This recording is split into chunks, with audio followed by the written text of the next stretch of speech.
Welcome to GLHF, the world's first podcast in video games. Today we are in Peak. I keep forgetting to say what game we're in, but we're in Peak. And this game is Peak, you could say. Peak. Because it's very good. It's very fun. It's Peak. P-E-A-K. Hey, what's that? Do you remember that TikTok sound where it goes like this? Do you remember that? Yeah, that was actually a really good impression. How do I find that? Just find the sound. Yeah, I just want to listen to it again, but I can't. How do I find it? I don't know. I would just Google like TikTok sound. Like maybe A-U-G-H. A-U-G-H? Yeah. All right. If this is what it is, I'm going to flip because it autocorrected to A-U-G-H-H-H. Yeah, that's probably it. That's it. That's probably the one. No, it's something else. All right. Well, oh well. Is that like a representation of how you're feeling today? No, I've been thinking about it. I probably saw it first like maybe 2 years ago or a year and a half ago. And I just every day I think about it at least once. And I want to remember if anyone knew how to like find it. So hopefully now that I've done it out on a podcast, someone will be like, oh, it's from Crabman 67 or whatever. And you go watch it. Yeah, that's a good classic Thanks for bringing one. me to this airport. We're in an airport. Yeah, we are in an airport. And I wanted to start the pod here because if you'll take a gander behind you, there's an airplane out there. And I wanted to know if you could at least approximate what type of plane you think this is. You know, we don't fly. It has similar... I can't really see it, actually. Well, I can't kind of. Can I jump, like, if I go like this? No, you can't. You can't. I tried that earlier. Well, we don't fly twin-engine propeller planes very much anymore. And this one doesn't look like many of the ones that I'm familiar with. It kind of looks like a plane called a King Air, but it's definitely bigger than the King Air. This game is I'm gonna die. I'm going up the rope. I gotta figure out how to play this. It also, I think probably doesn't have wheels, I noticed. Didn't see that. I'll have to go take a closer look. Yeah, let's get back up this here. Rope. Oh, does it not have wheels? So they did a little gear up landing, as we say. Maybe they must have had a maintenance issue. Well, it's got wheels under one of the wings. Oh, and this is also interesting. On so the you'll wings. See. Yeah, so you've got two wheels, one on either wing, and then that means there's a third wheel somewhere under the butt. Now, we call this a tail wheel airplane, or some people call them a tail dragger. They are significantly more finicky to fly and to land than having the two big wheels in the back, like most planes do now. And what this means is it's probably based on something like the DC-3, which was a really old Douglas, what was it? Douglas, and it might have just been Douglas. Yeah, Douglas DC-3, roughly. Now, there's problems there because this, as you can see on the right-hand side, the tail is what we call a T-tail because the horizontal portion, the horizontal stabilizer, is up towards the top of the tail as opposed to the bottom. Right. Which, like a 737, would be on the bottom. So it's not quite perfect. I'm sure there is some random strange plane that this is based off of that I don't know, but yeah, tail dragger, two propellers, and a T-tail. My goodness, this is a heck of a plane. This could have been a case of the person doing the 3D model just kind of making a plane from memory. Well, no, because it is Bing Bong Airways was a real airline from the 1950s. Oh, right, of course. So it has. It gives me the same vibes as the plane at the start of Super Mario Sunshine, which is a ludicrous plane. You're falling. You're falling. You're falling. Oh. I saved it. I did also notice that the jet bridge, is that what this is called, is not connected to it. So hopefully they figure that out. We don't have to jump across a gap. It doesn't appear that the door is the door on this side? I can't even tell. I'm not sure. Oh, wait, are we going to get on the plane? Yeah, we are. Wait, are we playing? Is this a Let's Play or a podcast? Well, we're going to go to the mountain and find a place to stand on the mountain, and then we're going to do the rest of the podcast. Okay, you just wanted to have a quick segment at the start to look at the airplane. Didn't want to bypass I appreciate that a lot. the airplane. No, I thought that would be important to you. I would have been I wouldn't have said anything, but I would have been a little miffed. Do you think we can, we got a plane crash? Yeah, we crashed. If you noticed on the little, so now we have a closer view of the airplane. Yeah, we do. It's just in two halves. You know, there's not that many seats on it. This is what are we carrying? 6, 7, 8. These two are facing back. So honestly, at most, we're carrying like 12 people on this plane. So we're going to a small island, which I guess we ended up on one, but probably not the one we were supposed to. Yeah, I don't think this is where we wanted to be. You look so sad. I'm happy. That's I have resting bitch face, as they say. You have resting really, really sad face. Yeah. Hey, there's a problem happening. This might be a one-person bridge. Huh. Oops. Damn. Okay, there is fall damage. Well, maybe we can pod from this little cave. Okay, hello again, guys. We fell into this crevasse. Crevasse. I like that. We both not a crevice. Tried to stand on a bridge at the same time, which I forgot that you can't do. Do you have any other words you pronounce like you are extremely wealthy? Is that a wealthy way to say that? I think crevasse and crevice are different words. Oh, are they? I think so. I think they're spelled different. Crevice. Oh, yeah. You know what? I think you're right. A crevice is small, a narrow opening or fissure. Crevasse. So it's like... Crevasse is larger and more grand. grand. No, you're so right. Okay. So you... Yeah, wow. Crevasse, crevice. Crevasse. Yeah, okay. I accept. That's the way of the world. What were we talking about? Nothing, I don't think. What have you been up to? Yeah, nothing important. What have I been up to? I've been doing hella stuff. Anything? Have you? You been leaving the house? I have been. You wearing like jackets and stuff, backpacks? Just typically a t-shirt. It's pretty warm outside lately. But okay. I've had very busy days. I don't know where all my time keeps going. I swear, like, since we moved to Oregon, all the weeks go by so quick. It's like 1 week is 1 day. I can't even believe we've been here a year. We are going to slowly starve to death standing here. But I thought you meant you and Noah in Oregon. And I was like, that's not good. I do have cookies that we can eat. Oh, right. And an apple. Okay, good. So no, that'll be fine then. Yeah. But yeah, so over the weekend I was doing a bunch of stuff. On Saturday I did a little volunteer thing because I'm trying to get out of the house and participate in my community. So Who did you help? I've volunteered at my city's like Pride Festival.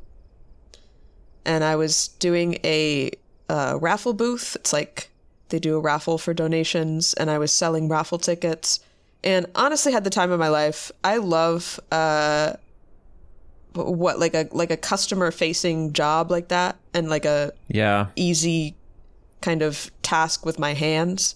So I was like selling tickets and ripping them off and telling people what to do, and I'm just so entertained. Like, time goes by so quick when I'm doing something like that.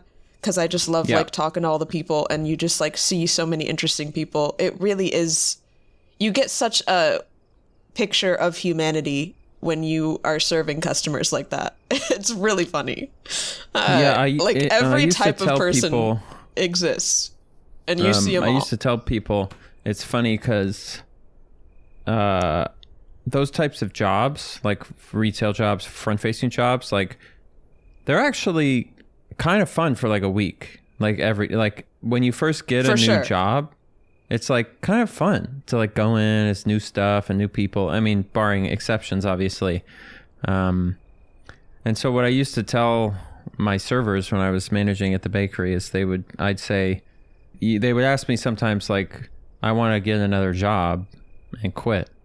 And I would say, well, why? And they would usually go, because I think it'll be better for my life. And I would always say, it's not going to be, I promise. But you will get like a free month of like novelty serotonin.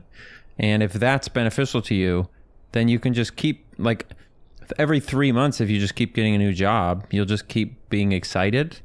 And so you can kind of sustain yourself by bouncing from one to the next, because it's so engaging just to like talk to new people and be around a place and do a little job and stuff like that. Volunteering is an even better balance because you only do it, once a week, a couple times a month. Yeah. It's kind of like true. Perfect.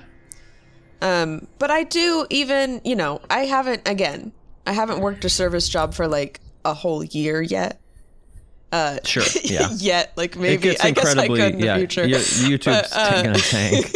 You're gonna burn out and have to go back and work at what? I've done it for like 4 months each, but I do kind of still enjoy it at the end, especially if I have to do something really like fast paced, like the drive-thru. I love the drive-thru. I don't know how long it would take. I'm sure I would burn out on the drive-thru eventually, but I think drive-thru is what people call a career. That's not a job. That's a career. Nobody burns out on the drive-thru, man. There was a guy at the Starbucks I worked at that had been working there long enough that he could negotiate like exactly when and what he was doing at work. Because most of the time you don't get to choose, right? You get assigned a shift and they just put you wherever they need you. But this guy had been working there so many years that like he was the drive-through guy from like the morning opening to noon on like these specific days. And he came in every single time and did that exact thing.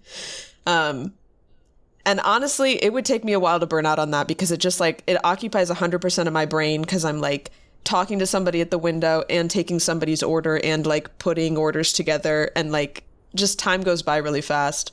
And it is true that the hardest part of a job like that is the part from when you wake up to like 30 minutes after you get there. Like once that portion's done, you're kind of chilling. Like not chilling as in relaxing, but like if you're the type of person that can get locked in on that kind of work, you've accepted that you're there and you're going to be there a while and you're just kind of in it. Yeah, that's how I felt about what they call you've seen The Bear, right? You watched that guy? No, I should watch that though because I've heard a lot about it. I didn't like it, honestly. Not because it was actually like a great representation, I thought, of that type of work. But I just didn't think the writing was very good. But there's a scene where he says what does he say? GTA? GTFOMEC. He says, "Get the fuck off my expo, chef." And the expo is the position. It's like the air traffic controller, but for all the food coming out all the time at a fancy restaurant. And I used to do that at this like fancy Italian restaurant that I used to work at. I was the expo. And the chef I worked with was like one of the most competent people ever, but also like, what does that mean? Jerk. You're like shouting out what the dishes are? So it basically means is the chef's getting tickets printed all the time. So you'll get a ticket. And so they'll have like 20 to 30 tickets lined up on this thing. And they have to keep track of which tables on which course. Are they doing entrees? Is it appetizers? Are they on desserts? Whatever. And they have to instruct their team to make everything in such a way that everything will come up at the right time and get brought out to the tables at the right time. What that means on my side, the expo side, so they're the back expo, the chef is the back expo, and then I'm the front expo. That means that the food starts coming up in the window, and this window I worked at, it was like 30 feet long. It was a really big kitchen. Wow. And so you would get something like, 20 to 25 dishes of some sort would be getting set up in the window. Salads, pastas, lasagnas, pizzas, all the Italians that you can get. Desserts, fettuccine, steaks. It doesn't matter. Fettuccine. They didn't do fettuccine actually, but tiramisu? Everything else. Sometimes. So there'd be 25 or 30 plates with shit on them, and then the chef would go, "Ew. All right, all the food's ready." And yeah, exactly. And then she would take like 10 tickets off of her thing, slam them in front of me and go sell the food, get it all out. And so you'd have to take the food, take the tickets, line them up, look at all of them, check off the dishes you had, check off the stuff that you didn't, organize them by time. And then you've got a team of runners that you then hand them off to. And then you have to like circle stuff that's not done yet, communicate with them about, I'm still waiting on one salad and I need 2 of these for this. And then the chef yells at you because, chefs never think they do anything wrong. They always assume it's your fault. Sometimes it is. And so you go, I still need one of these. And they go, where's that one? And I go, that one was for this table that you forgot about from earlier. If things go wrong, it's really bad. Yeah. But if you stay on top of it, like with the drive-through, it's just super flow state. Yeah. Like efficient. It's like work, a video and game. It feels really good to get it right. Yeah, it felt like a video game. It felt like playing like Overcooked or Diner Dash kind of in a way. Exactly. Only if you made a mistake, you would actually get belittled or berated gently. Not gently. Did actually. you get yelled at? Oh, yeah, dude. One time, and when I say yelled at, I should clarify, because one time she yelled at me for saying that she yells at me. Again, I like this lady. I'm not going to name who it was. I like this person a lot, and she was super competent, an incredible chef. So when I say yelled at, I just mean like scolded very directly in a way that's meant to make me feel really bad about myself. But she did not technically raise her voice, so it's not fair of me to say yelled, according to her. It was yelled in feeling, though. You know. Yeah, it's like you say. The intention like if I would, was yelled. Exactly, like whatever it is. So yeah, like one time I accidentally, and this was totally my fault. I sent a dish to a table where the person at the table had an allergy, and I sent them the version of the dish that had not been modified to not have the thing. And we caught it in time, but from that point on through the rest of the night, anytime that the chef saw me looking like I was like getting behind or overwhelmed, she would go, What are you thinking about killing another one of my customers right now? What are you doing? And she just said that like, probably 5 or 6 times throughout the night, anytime I was getting stressed out. So it was fun. It was a fun job. But goodness. It's not for everybody. It's not for everybody. Shout out to that restaurant. I love that restaurant. People get stressed in those kind of environments. I am not one to get stressed about anything. I just kind of end up laughing at people when they act that stressed around me. When I was at Starbucks, I had never used a freaking like industrial mop before, like with the bucket that you squeeze it out. Like that was like the first time that I'd had a job where I had to do that. One? You're talking about like the yellow bucket, and you put it and you pull the handle down? Yes. I just had never done that before. I didn't, because like people don't have that in their houses. I just hadn't done that before. Yeah, it's not a residential mop. I would say it's a commercial mop. But this girl that was like the try hard, like all these jobs have one person that just cares way too much. She was not a manager, but she acted like she was. Those people are my fucking. Oh, well, that's annoying. She like really made fun of me because I asked how to use the mop. I'm like, I've never used a mop like this before. Like, can you just like show me what you do real quick? It took her 30 seconds to show me how to do it, and I was fine.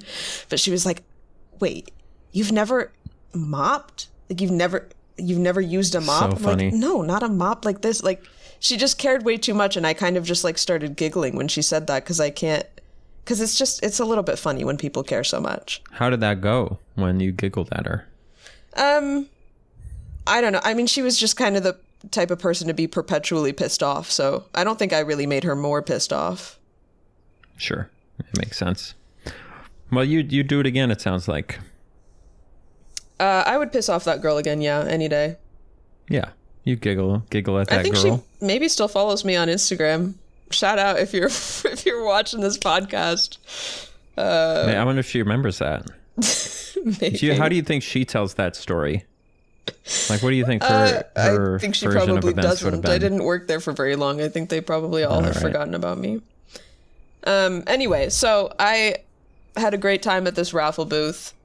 I was just saying I love, like, another thing I love about it is it's kind of like my stand-up comedy hour because I have, like, new faces all the time to make new little jokes to. Yeah, and you can like test them throughout the day, like which ones really work. Yeah, you can test them, and then it's very low pressure because people are just like in and out. Like you're only interacting with them for like 1 minute, so you don't feel the same pressure as if I was like having a long conversation with someone where I have to like keep them entertained for a long time. It's like I can just come up with a one-liner. Oh, enjoy your cookies, I guess. I gave you some. They take up like your whole screen. Oh, thank you. You're welcome. A couple of people were funny because, like I was saying, you see the whole like spectrum of humanity. This one lady comes up and is just, this is like oh, you've poisoned me. Oh, I fed you an apple. I thought you said that I was poisoned by the sea urchin, but I guess it was the apple. there's this certain type of customer that's usually like older that is just confused, and I don't know what they're confused about, and they don't know what they're confused about. You know what I mean? Like there's this lady that came up and was like, so is this where you buy raffle tickets? And I'm like, yeah. Here's the prices, because we had like a price list where you get more, you get more for your money the more that you buy or whatever. And she's looking at it and goes, okay. And I'm like, yeah, okay. You got to process. You buy it takes time. You buy the tickets here, and then you can go put them in those boxes to like win stuff. And she's like looking around, brow furrowed, and she goes, okay. I'm like, what's is confusing about this situation?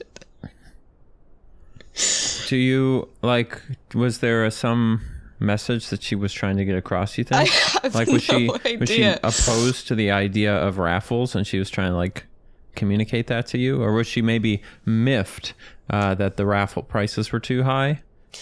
Or there were a couple people. It's possible. You could think about this. If she was homophobic, then probably she was having a pretty bad time since she was at the Pride Festival. She was having a really bad time. Yeah, so she was in a bad mood. So, because if you were homophobic and you went to one of those things, you'd be pissed the whole time. There were gay people everywhere, let me tell you. Yeah. You'd feel very overwhelmed. So, and they got rainbows on. Yeah, maybe she was just very lost and confused then, because it was an indoor event. So she had to come through the ticket gate and come into this building just chock full of gay people. And she's maybe she was just generally scared and confused. She get any tickets? No, I don't think so. There were a couple people that I guess assumed the raffle was free for some reason, and then were disappointed that it's not. Yeah, not what a raffle is. That's not really the point of a raffle, but okay. And then there was a couple of kids that came up, and it really reminded me of the kid we saw at VidCon that did something similar. But I just love how kids will come up and just not really fully explain themselves, or they'll just tell you something and not actually ask a question and expect you to know what they want. 100%. Yeah, they presuppose a lot of rapport and knowledge. Yeah, but these two girls came up, and one of them was like, so I won a backpack. And I'm like, okay, cool. Oh, congrats. And she's just looking at me, and I'm looking at her, and I'm like, okay, well, I'm selling raffle tickets if you want a raffle ticket. And then she ended up talking to a couple other people, and I guess she won a backpack at a different booth or something, and was maybe trying to find out where to find it. Yeah. I don't know. But she didn't say that or ask me anything. She just came up to me and said, I won a backpack. Yes, and then there was that kid at VidCon that came up to us because we had industry badges on, I guess, and was just like, J-Man Curly promised my friend a VR headset. Yes. And we're just like... And that was the first thing he said. Okay. That was it. Cool. Just thinking he's just telling us the news. Yeah, that's what it felt like. And we were like, that's incredible. But I think he wanted our help in obtaining the promised VR headset, which, of course, we had nothing to do with. The next thing he said was, I believe he said, you know J-Man Curly's manager. And we said, no, we don't. And he's like, oh, okay. Well, if you see him... J-Man Curly said my friend gets a VR headset. Right. And, I hope that person got the VR headset. Right, but I think there's maybe an 80% chance that never occurred.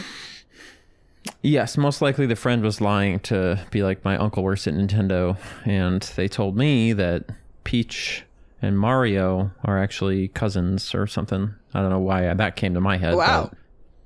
Sorry, I'm not sure what that's about. I have a big screen in my face that just says crevasse, and it has a picture of crevasses all over it, so I think I'm getting distracted. I should close it. Okay. Do you remember those magicians we saw? Yes. Did you look them up? And I should say magician, really. No offense. I know you didn't like one of them. I don't think I was paying enough attention to the show to notice the difference. But one of them you didn't like. Genuinely a very good magician, and one of them was a different type of entertainer. And the one who was a very good magician has started showing up on my TikTok. I was like, oh, I know that guy. Well, not know, but I saw that guy, and now I'm seeing him again. Pretty cool. Wait, did I ever tell you this story about this magician that I had a DVD of when I was a kid, and then I saw him in real life? And I can't say you have. I might have talked about this on a stream or something, but when I was a kid, my family would take me and my sister frequently to the Dollar Tree, where famously everything is $1, and give us previously, no longer. And right, and it's a freaking scam now. It is. Any prices, anything goes in there now. But we would be given $5 to $10 and then go on a little shopping spree. And to a child, that's very exciting because $10 is 10 whole things at the Dollar Tree. The possibilities are endless, and they had a whole toy aisle. Did you not know about tax at that time? No, I was ignorant of tax. But I guess that was just... That sucks. You know, my grandma was including that. She was taking the hit of the taxes for us. But at one point, I obtained a $1 DVD of magic tricks. And went home and watched it with my sister. And it was such exciting tricks as wobbling a pencil and it looks like it's rubber. You know that one? Yes, funnily enough, you just brought back a memory of that chef that I worked for who used to do that when there was nothing going on. She would just like wobble a pencil? Obsessively wobble a pencil in front of my face. And she would always go, look at this. To show you? Yeah. Like she thought it was cool. So cool. It was something, yeah, I don't know. I hope you went, whoa, every time. I don't know if, I'm not sure if I did. That's I crazy. think I did it back to her, but I can't remember anyway. So this magician taught you that. Yeah, so that was and you don't remember what this is called? I don't remember his name, unfortunately, but that was the caliber of magic tricks that was on this DVD that he was teaching us. And then, so years later, we go to a resort in Mexico that my great aunt had a timeshare at. And it was an all-inclusive resort, which is a lot of fun for kids, as I think I've said before, because you just go into any restaurant, get whatever you want. I didn't realize that until you told me. What an incredible So me and my idea. sister were running around getting mocha frappuccinos and pasta 24/7. I think I gained 10 pounds on that trip. It was awesome. Those two things? Yeah, that's what I remember. There was like a coffee place that sold like an equivalent of a mocha frappuccino that like I would get like 3 of them a day because I can do whatever I want. And there was like You didn't have any supervision, I guess. No, we were running around like crazy. That's incredible. I bet that was so fun. It was. I was getting 3 mocha frappuccinos. I was getting spaghetti for every meal because I love spaghetti. I was probably, I think I was like 16. I'm talking like I'm a little kid. I think I was like 16. I was picturing about 8 years old, maybe 9. No, I think I was 16. 16, okay. That changes this image slightly. Anyway, so imagine our shock when we go to the freaking magician show at the resort and it's the guy that was on my Dollar Tree DVD. That's incredible.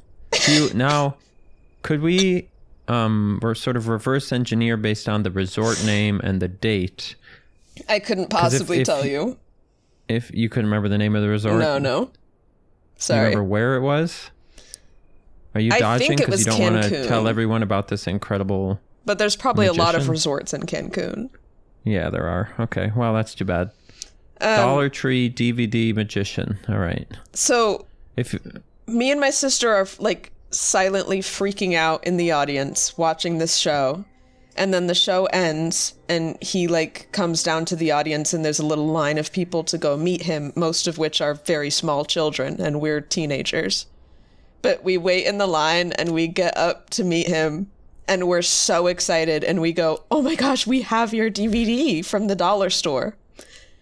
And an actual look of like such disappointment and embarrassment comes over his face.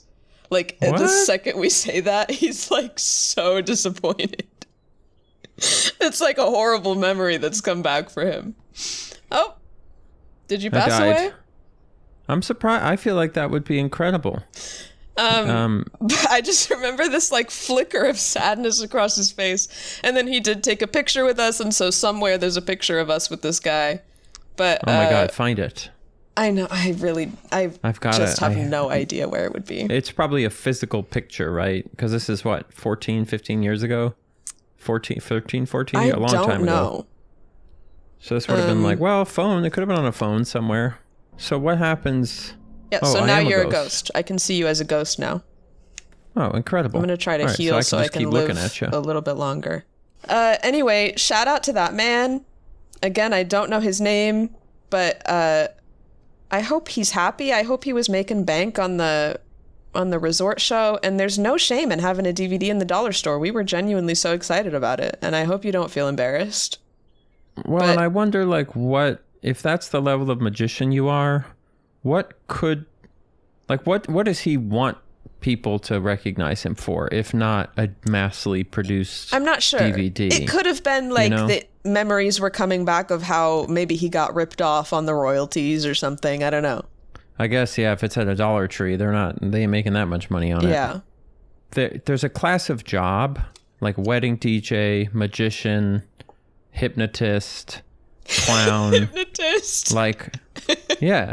No, you're so right. Didn't we talk I know about what you mean. hypnotism recently? Is that when I said, like, it wasn't until, like, kind of recent, like, not recently, but, like, probably well into my 20s that I learned that hypnotism is it's totally made up. It's, like, not, it's like mentalism. I don't think we've talked about this, but, I mean, I didn't really think it was real. Well, I did. I thought it was, like, not real in the sense of, like, the person had mystical powers, but that there was some way to trick the brain into truly entering an alternate state. But it's actually just a bunch of people who want attention acting funny, pretty much, and a bunch of tricks to cycle through people fast enough so you find the most gullible of them. It's a bummer. Yeah, I mean, I've seen a couple, like, hypnotist shows, and they always have, like, rounds of kicking people off like it's a game show, because they're they're like looking at people's faces and seeing if they're taking it seriously or not. Yep. And so you just self-select for the people who want to be goofy, right. Basically. It's easy enough to believe that you can just kind of, like, maybe they're not actually in an alternate state of mind, but you can trick people into thinking they're in an alternate state of mind. Yeah, I mean, it's like if you give a teenager 0 alcohol beer, they still, like, act drunk, Right. It's no different, really. Yeah, exactly. But if it works, it works. I mean, there are people that swear that they've been hypnotized into, like, quitting smoking, and if that actually worked for you, then sick. I'm glad you quit smoking. No, I am not here to shit on the power of placeboing yourself into any kind of self-improvement. Yeah. I think it's incredible. There's that episode of, is it Mind? Not Mind Freak. What's the one with Vsauce that he did on YouTube? Mind. Vsauce? We've talked about this before and also couldn't remember the name of the show. What the fuck is it called? Not the Mentalist. I know what you mean. The Mind Killer, the Mind Freak. Mind Man. Speaking of the Mind Freak, though, I was looking up, because that's Chris Angel, right? Chris Angel, Mind Freak. I was looking at his Instagram recently, and he's still on stage flipping around like crazy. Dogs out, barefoot on the stage. That was always kind of his vibe, right? Is it? Is he just always has his dogs out? I don't know specifically, but his vibe was someone who would, like, wear an open button-up shirt with nothing underneath it type shit. So dogs out would not surprise me at all. Dang, he aged really well. He's still pretty hot. Well, and by still, I mean he now is hot. But the videos of his performance are really funny, because right now he's doing one where he levitates a lot and, like, flies around the stage, and it's very obviously wires. And I'm sure if you're there in person, you can see that it's wires. But he has a couple videos on his Instagram right now where the wires are very obviously blurred out. Like, if you just look where the wires should be in the video, there's just straight up like a Gaussian blur effect over that part of the screen. Stuff like that's wild to me, because, like, do you remember David Copperfield? You know this guy? Yeah. You know how he made the Statue of Liberty disappear? Or sorry, Litterby disappear? No. He did a trick where he put a bunch of people in an audience, and it was like this big like platform that could rotate. That was the trick, but they didn't know that. And then they put it was in the Hudson River, looking at the Statue of Liberty or whatever. He just turned him around, raised a curtain, and then like moved his hands around a bunch and went, oh. And they just turned him. And they just slightly turned the stage so that the real statue was like behind a thing, and then dropped the curtain and it was gone. I just don't understand how anyone.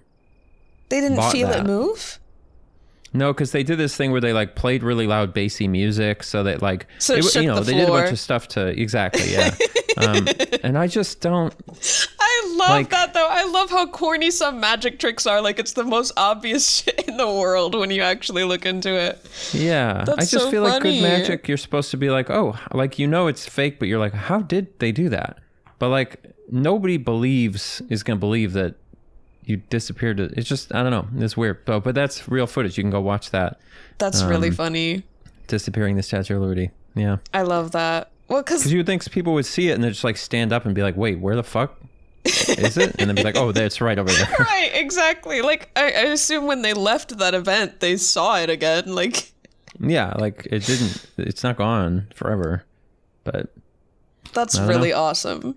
And I saw another magician that like had a major malfunction during his show, and it was supposed to be like there were many funny things about this show, but he had multiple different like scenes that were of different themes, and there was a section that was all about like water, and he was up on this platform behind a fountain, and he was just moving his hands to like make the fountain do more water, which is like obviously the most obvious thing in the world. You just have it programmed to do that, but whatever. Yeah, or just like have someone on stage with the spigot, turn it up. But it wasn't working, so he was moving his hands and the fountain was doing nothing, and he was like looking off stage and very obviously annoyed and kept doing it, and nothing happened. And then they closed the curtains and just went to the next thing. So nothing actually happened. But like went to the next trick or went to a new performer? Just went to the next whole scene. And the very next scene was introduced as the Land of the Rising Sun, which is Japan. And then everybody proceeded to come out in Chinese outfits, and everything about it was Chinese. But they called it the Land of the Rising Sun. Well, you can't win them all, I guess. You do your best. Anyway, maybe I should be a magician. That sounds so fun. But they all seem to be kind of miserable. Are there any happy magicians? I think David Blaine is one of the most incredible performer people, and he kind of does like a Nathan Fielder thing where his whole demeanor is like super dry and he doesn't like do anything corny. I feel like he's probably doing all right. He treats that craft pretty seriously. He's not up there in a frilly shirt. Not that there's anything wrong with that, making the Statue of Liberty disappear. I guess stabbing I just himself think, through the arm. I think the way to do it for me would be to lean into the silliness and just not be embarrassed about it, and just let it be silly and obvious, and just have fun with it, because I feel like it could be so fun if you don't take it too seriously. But my impression is that a lot of magicians take it really, really seriously, and they really want you to believe it, and they get offended if you don't, or if something goes wrong. There is a culture of like the magician's secret. Exactly. That is maybe not the move. I watched that movie, Now You See Me. Have you ever seen this movie? No. It was pretty bad. And since you haven't seen it, there's no point in me telling you about the magicians in it. But they rob a bank using magic. It's really bad, but they do it like, it doesn't matter. We don't need to go into it. That is how I remembered, like that's where I remembered that I knew that hypnotism was fake, is when I watched that movie recently. So that's how we got on this whole topic. Okay. Because I watched that movie. So that's the whole loop that we just went in on the show. It was because of that. Wow. I know. Do you have any actual topics, or are we just, what are we doing? We can't just hang out? No, we can totally, we can just chit chat about whatever. You've got a little bit of health left. My main topic was just what I've been doing in my life. I volunteered. On Sunday, we did a Shrek-themed D&D campaign that I would just like to shout out Noah Shrek for organizing. Shrek actually was a villain, but he was, speaking of hypnotism, he was hypnotized into being a villain in this case. By who? By Pinocchio, who was the villainous mastermind. Oh, the guy, may God bless everyone. Exactly. That's what he said in the movie. And I was the gingerbread man, otherwise known as Gingy. And I had the power to grow to 20 feet because I actually forgot that in the movies, it's like the second or third one, the big, it gets huge. The big Gingy is a different character. It's actually not. Oh, I didn't know that. The original one. They make a really big one. So I was a little bit confused because I thought it was Gingy that got big, but the big one is a different guy. But in the D&D campaign, I was the same guy and I could just get really big. But that was just a lot of fun. Noah did a really good job setting it up. He was playing the Shrek soundtrack, All Star would start playing when we started a battle, and it was just really funny. That's pretty good. I love when people take the little bit of extra care when doing a TTRPG campaign. Exactly. Just sound effects, music, a little bit of visual aid, turn the lights down, or whatever it is that makes sense. It's helpful. So we had to have a reason for all of us to come together, which was just that we all had lost items recently. There's a thief going around, and so we get together and kill some people, and then find out that it's Pinocchio has. I don't actually remember why he was stealing all our stuff. You killed other Shrek characters. Yeah, we did straight up kill two guys. We Who killed and how? Robin Hood and the Pied Piper, and I'm dying. With fucking axes and stuff. You hacked Robin Hood to death with an axe? I didn't. Somebody did. We could just stand in the airport. The lighting's nice in here. I really wanted to try to climb up onto this balcony behind you, but it won't let me. I think there's an invisible wall. You can ride these things? Oh my god, amazing. Have you ever played or heard of the tabletop RPG Dread? Have you ever heard of that? No. Dread is like D&D, only it's one of those games where the character creation situation is just a questionnaire, sort of almost like a psychology, you're going to your therapist. It's a bunch of random questions, kind of presupposing things about you. So it's 10 questions about what, I can't even remember what they are. But the point is, there's none of the numbers. It's just it's like a personality quiz kind of, and you just fill out the questions and then you hold on to all your answers, and that just informs your character. And everyone has a different set of questions that they answer, and these are all one-off campaigns generally.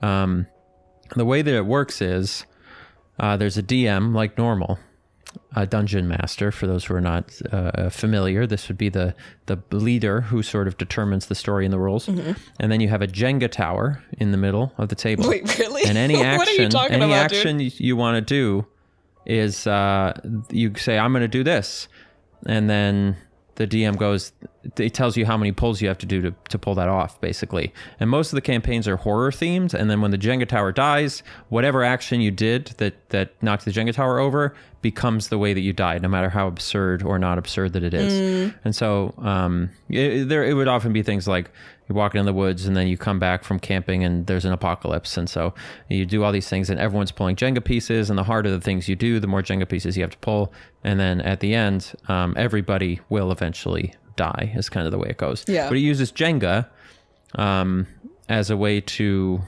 do actions.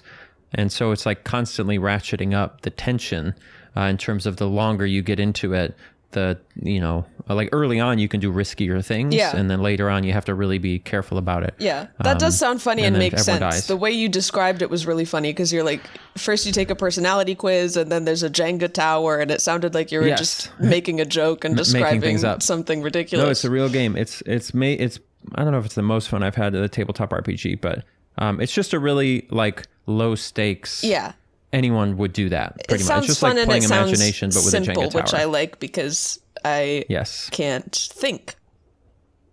It's nifty. I'm D&D gets dumb. a little thinky sometimes, you know?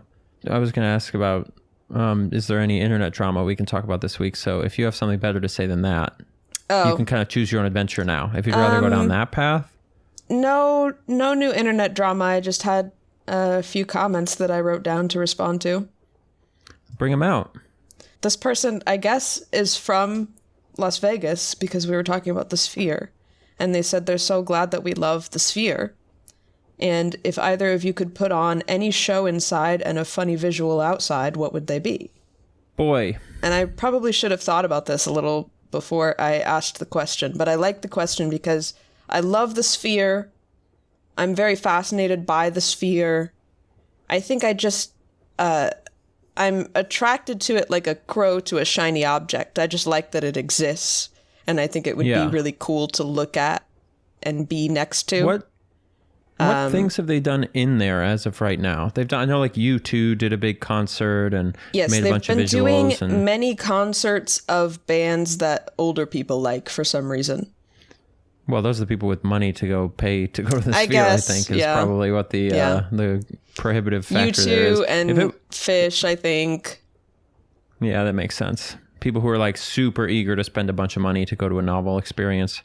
I would like to play Tetris Effect in the Sphere. I think that'd blow my mind. Oh, yeah, that's a good idea. That'd be pretty sick. Yeah. Give me some Tetris Effect or any of those like crazy visual like audio games. Like what was that one? Thumper or Rez. Any of these games. Hook me up with that. You ever play Audio Surf? Audio Surf would be a great one. I never... I loved that game. I bet there's some pretty funny stuff you could do with the Sphere on the inside, or just like strange things. Yeah, that you could really freak people out. There's some things that look actually like they might make me puke because they start making it look like you're flying or falling or like just really like warped stuff. I think it was No Doubt that had like just a black and white checkerboard up there that was like doing some crazy warping stuff that kind of made me feel like I would just pass out if I was looking at that in real life. What if you could watch your own YouTube videos at the Sphere? That's You'd be really scary. Big. That'd be crazy. Would they be like all blown up so I'm all distorted? I think so, yeah. Because to fill up like the whole Ryan screen... Gosling looking up at Ana de Armas in whatever that cyberpunk movie was. But I'm trying to think of a funny visual for the outside. I think the emojis are pretty funny. What's a funny... The emojis are cute. A big ball.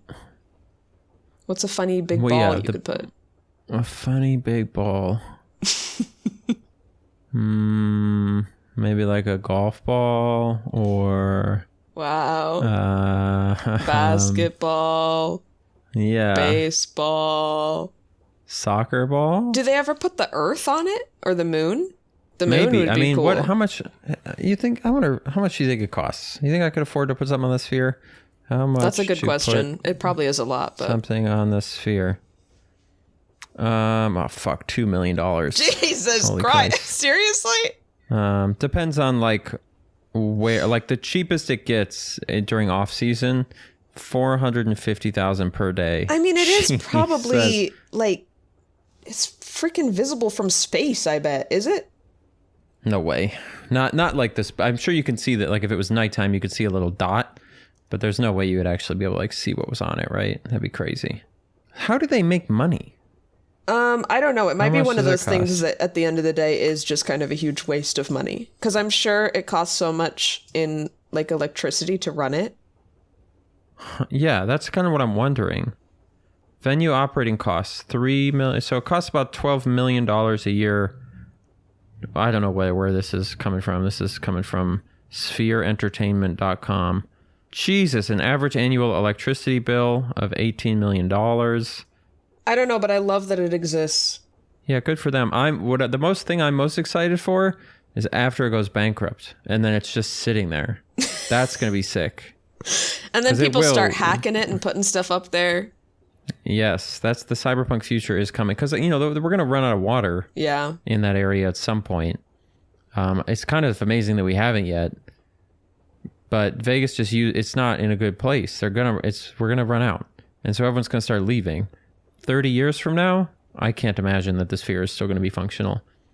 I think that's so true. Gonna be a really fun thing to go visit. That's gonna be a really crazy abandoned building, the sphere. It's gonna be so crazy.